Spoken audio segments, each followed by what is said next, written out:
Many of you have probably heard the saying, just eat right and exercise, and you'll lose weight. Maybe it was your doctor or a well-meaning friend, or perhaps you've even said this to yourself. But what does it mean to eat right, and what exercises should you be doing? How you exercise and what you eat matters, but it matters differently to each person.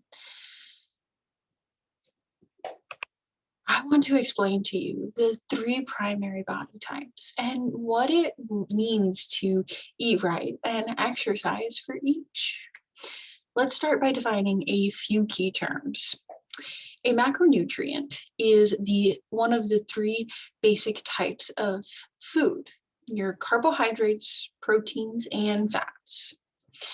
And calories are the measurements of energy your body receives from food, such as carbohydrates and proteins have 4 calories, and fats have 9. The first body type is the ectomorph. Think of these as the tall and skinny people. They tend to have almost no fat and very little muscle. And gaining weight can be very difficult for them, either fat or muscle. They're typically called the hard gainers. With these fast metabolisms creating this difficulty to gain weight, a nutrition and training program becomes a vital resource for them. According to the American Council on Exercise, ACE, ectomorphs need mostly carbohydrates, almost 50% of their daily calories coming from carbohydrates, and protein and fat making up the other 25%. They also recommend a surplus of 500 calories if they're looking to gain weight. The National Academy of Sports Medicine, NASM, recommends ectomorphs stay away from high cardiovascular training and focus on high resistance training with plenty of rest time. The focus of the ectomorph should be in consuming lots of calories with mostly carbohydrates, little cardiovascular training, and plenty of resistance training. The second body type is the endomorph. This is essentially the exact opposite of the ectomorph. Think of these as those curvy ones with a full figure. They tend to store fat in their abdomen, hips, and thighs. Gaining weight, especially fat, can be very easy for the endomorphs. The trouble comes from when they try to lose that weight. The endomorph's metabolism is slower, and nutrition becomes an essential factor for weight management, paired with the right type of training.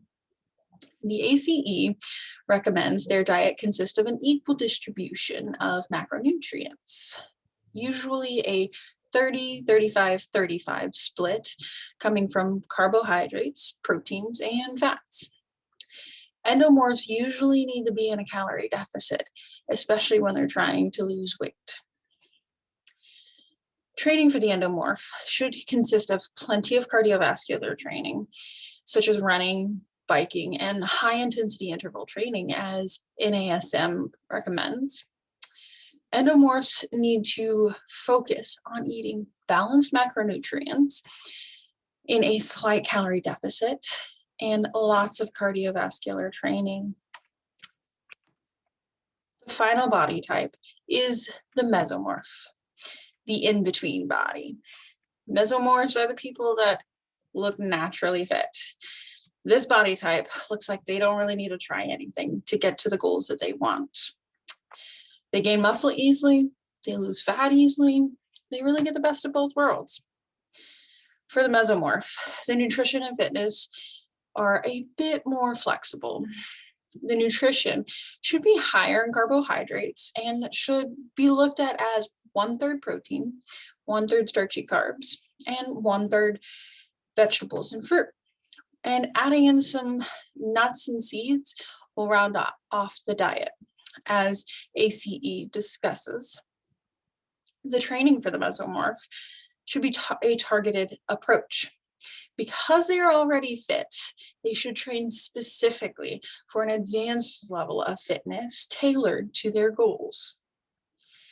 Mesomorphs don't have to be particular about focusing on any aspect, but would best benefit from higher carbohydrates and a targeted approach to their training. With all of this information, please understand that these are the primary body types, the extremes. Most people fall on a range of at least 2, as the Encyclopedia Britannica explains.